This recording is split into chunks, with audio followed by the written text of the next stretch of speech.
Craig. Welcome to Speed and Shine. How are you? Pretty good. Pretty good.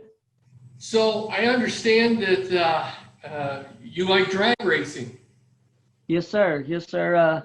I like all kinds of racing, really, but I got started in drag racing like in 2015, and I started out on dirt, but moved over to drag racing. Didn't know if I'd like it or not, but I've accomplished a lot already in the last 4.5 years. So what is it you race? What car do you race? I race Camaro.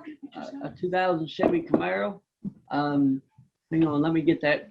Hang on, let me show you. This right here. Wow. Right there. And so what do you have in that for the Yeah. I got it's the stock 3800 Series 2 motor, but it's a V6. But when you do bracket racing, you have to be consistent, and I'm normally consistent. I'm a bracket racer. I race at London Dragway, and I race Clay City. I just started out over there this year. Raced 2 races over there, but London has really been my home and stuff. Yeah, that's I saw that first picture. Rookie of the year. How about that? How did you win that? It come as a surprise to me. They started it, and we was racing, and I had to go the set to win it, but didn't really expect it. It come down to me and this other girl and this other woman. I mean, and she won 2 races, and I was more consistent, and that's how I ended up winning it. I ain't got my first win yet, but I've got 89 small wins already. Top 10 in track points the last couple of years, and 7 buy runs and 4 runner-up finishes in my career already. And I said we raced for that. The goal set was to win it. It kind of surprised me, but it come down to me and this one woman, and we was racing each other, and she won 2 races, and I was more consistent, and that's how I won it. But they say it's like a championship, and sort of like in the rookie class, and I was just thankful to win that. I had a lot of good people in behind me and stuff, especially God. I raced for God, and God has been driving the whole thing ever since I got started, with the success and stuff, and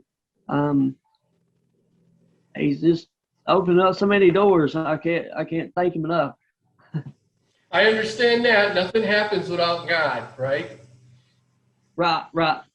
I hear that. I try to tell my kids that, and a lot of other people. I show you.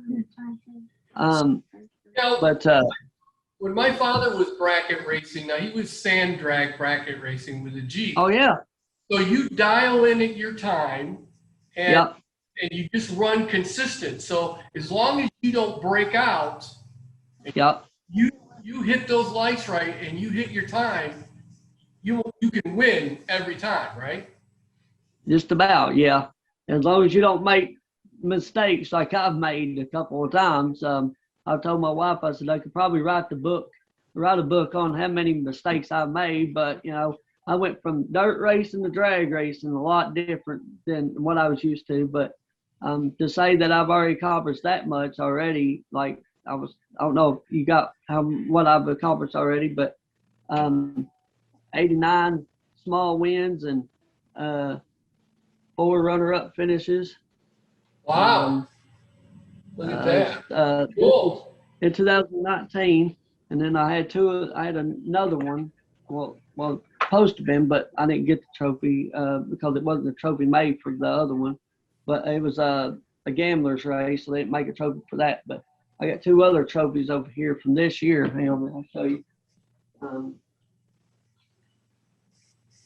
Before my car tore up, I was on a road. Yeah. And I guess so. yeah, So, and So when you're bracket racing, have you ever had to race somebody who got the lead before you did? Oh yeah. Oh yeah. That's the worst part, right? Because you're watching them go and you don't want to break out and you're waiting, right? Right. Well, kind of in my situation where I'm kind of a slow car, they kind of let me go first, but I try to have to wait on them to come. And sometimes you have this where where it's called, you know, where you break somebody out, and you can either let off or brake on, put the brake on and stuff. I normally try to just let off, but I had this one guy that was one of my crew chiefs, and he coached me a lot when I got started, and he died in a car wreck last year, but it's kind of a heavy heart this year to race without him, but because I didn't race none last year because of some sponsor issues and stuff and everything, but we got that taken care of. But anyway, he coached me a lot. You know, I didn't even know anything much about racing like that, but he had done it for years and told me, you know, what to do and stuff. And a lot of other people over there has helped me out. And it's been amazing what, you know, I've been able to do and what God's been able to bless it, you know. And so I give it a try. My dad goes, you know, we couldn't find a dirt car, so he said, why don't you give drag racing a try? I said, well, I never thought of it. I don't know much about it. All I know is, you know, I hear a lot about John Force and a few people like that. And growing up, I watched a lot of NASCAR, so I really didn't watch much of drag race other than when John Force was racing, I'd tune in and watch him. And then after that, I would with the channel. But just to know that I've accomplished something in a different sport that I didn't know much about is pretty neat, you know. It's quite an accomplishment. And, you know, bracket racing helps the little guy out, the slower guy, because then it becomes more of a skill, right? And that's just the slower guy. My dad was the slower guy, so he always left first, and he used that to his advantage. I would bet almost half his wins in his class would be breakouts because they would get so worried that he's so far ahead. Oh yeah, definitely. Well, some of them says that I like to rush them, so that's kind of my gameplay. You know, I like to rush them. I like to, you know, kind of get in their mind a little bit. My nickname is the BullDozer, so I kind of like playing that role a little bit and intimidating a little bit, but you know, it's part of it. In the end, you know, we shake each other's hands. We're friends, but when we're up there at the start line, really, I'm over there chasing, you know, trying to be consistent on my own time, but really racing those people and just I'm having fun with it. You know, I'm different in the class. I'm the only one that races a V6, and you know, they say it can't be done, but you know, you watch them smoking the Bandit, and you realize it can be done. You know, because if they've done what they did on that movie, you know, you could do that too. You have a drive to do anything, you could do it. You know,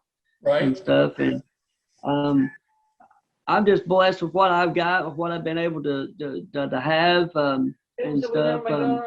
Yeah, I mean, we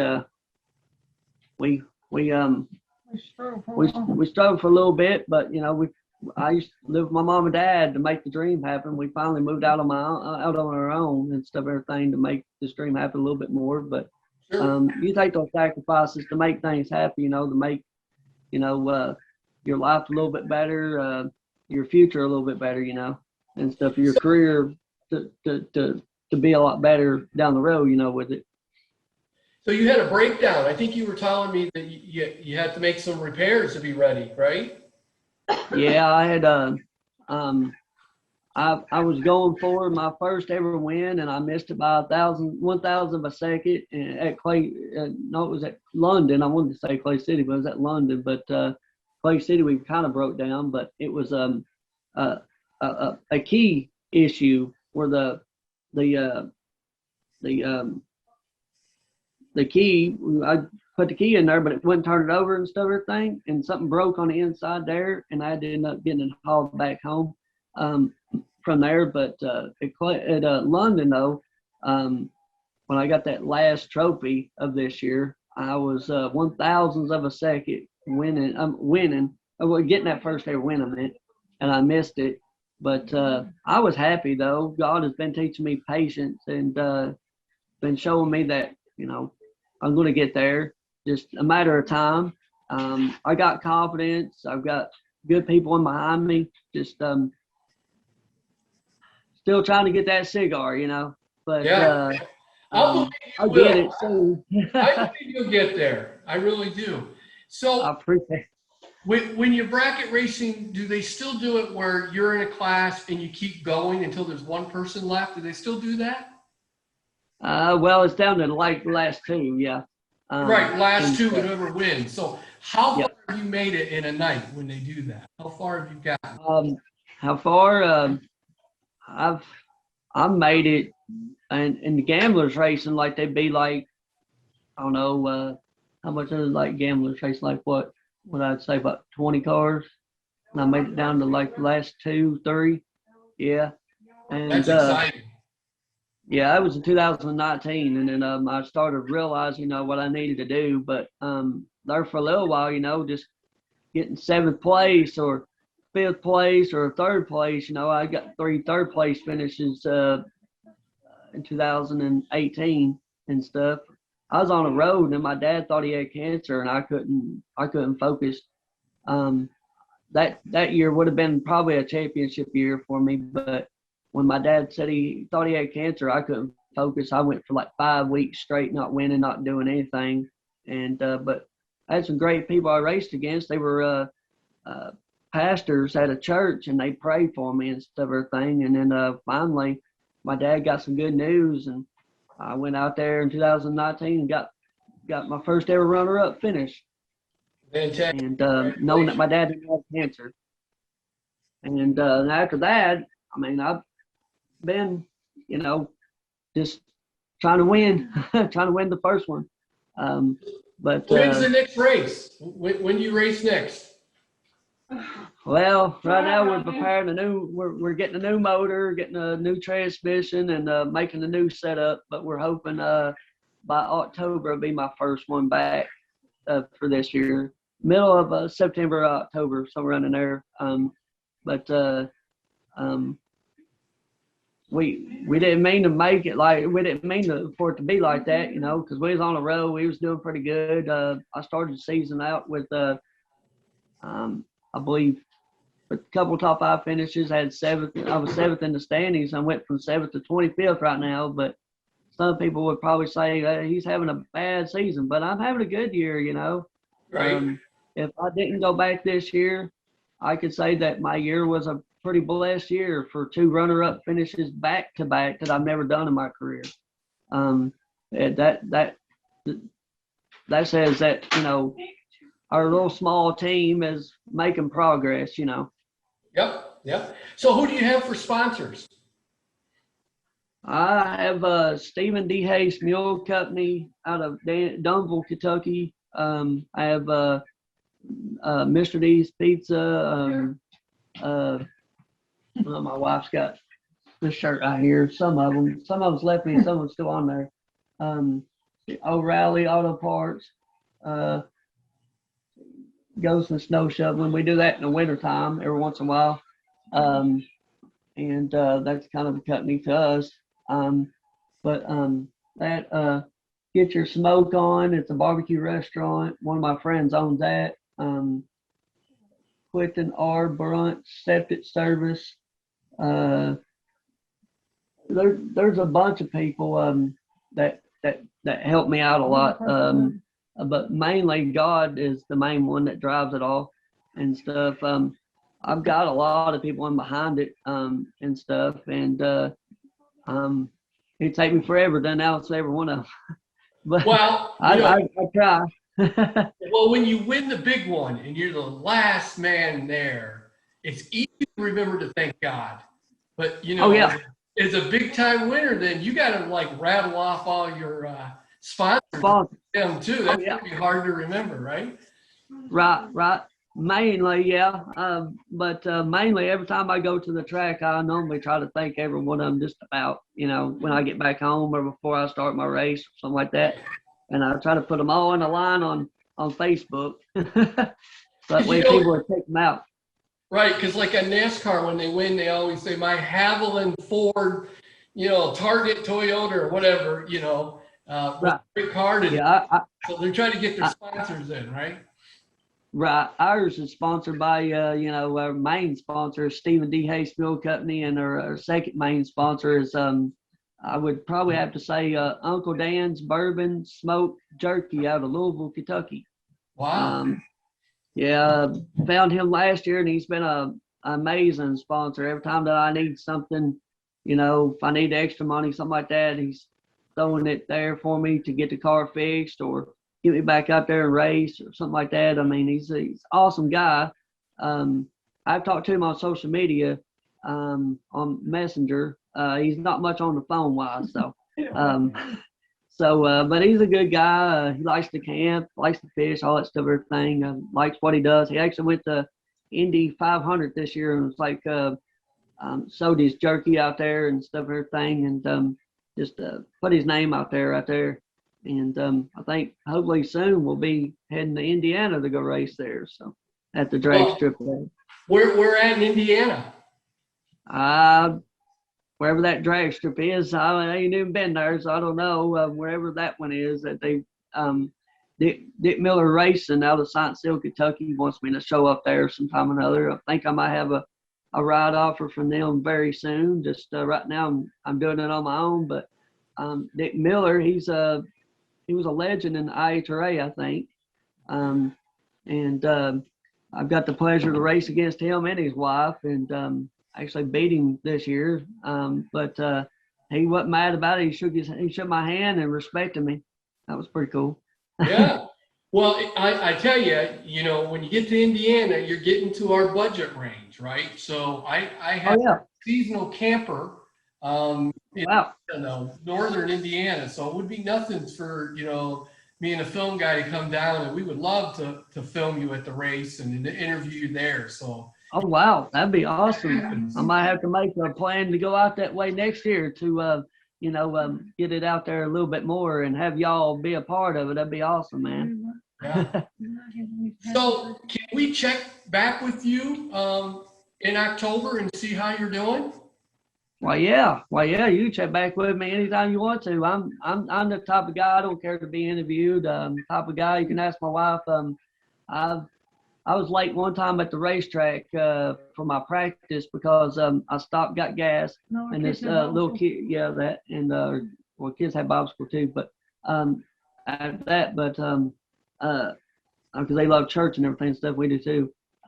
But there was a kid that was, autistic. Her son is autistic too, but a little bit.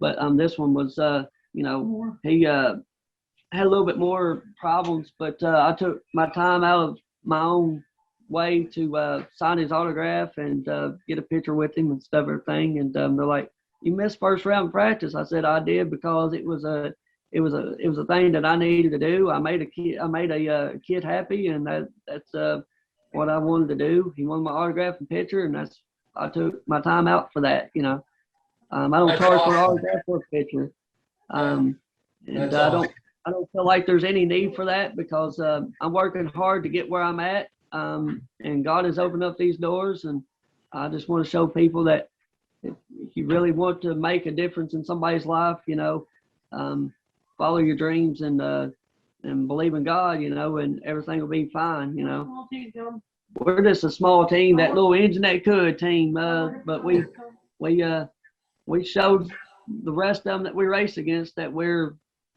forced to be reckoned with. That if they're off of it and we're on it, we're going to take a win. That's right. Yeah. So why don't you leave our viewers with one thing you've learned from racing that could help them? What's the one thing, a piece of advice? The one thing that I've learned from racing that could help them would be, I guess, follow your dream, never give up. I started to almost give up on my dream, and my wife, as soon as we moved in our new apartment, my wife went to Hobby Lobby, I think it was. Where was it? Dollar Tree.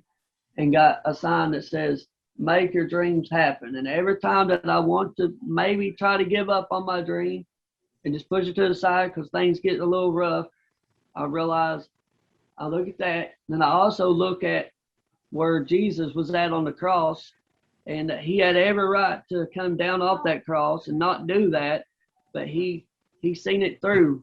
And I want to see this dream through. I want to see how far God's going to lead it, how far, you know, I can make something that some people say is impossible to make happen better, you know, to make happen bigger, and to see how far, you know, this dream takes me, and where the success leads, you know. I could tell you, going down to Clay City racing, and got to meet a guy named Kevin Cook. He's the race He's a chaplain there for Racing for Christ. Okay. And, he gave us that and everything and stuff. The owner down there, Aaron, he does live every time he's at the racetrack, and every time you're at the racetrack and stuff. And that track's really changed me. Every time I go out, like, people are waving at me, or even at the fair, like, I end up having some people take pictures of me or saying, "Oh, look, it's the BullDozer," you know, and wanting to, you know, just say hi to me. And I had one of my friends, he said, "Don't give up on your dream. You know, you're an inspiration to our small town here." And I mean, it's just, it's pretty cool. I just don't take I ain't trying to take all the credit. I want God to get all the credit and all the glory for it. I just, and long for the ride is what I tell people, you know, doing what I love doing. Amen. Well, BullDozer, it sounds like you're on the right track for salvation and the right track to be a champion. Well, I appreciate that, man. Thank you. All right, we'll check in with you later. Have a good night. You too, man. Thank you. Thank God bless you. you. Bye.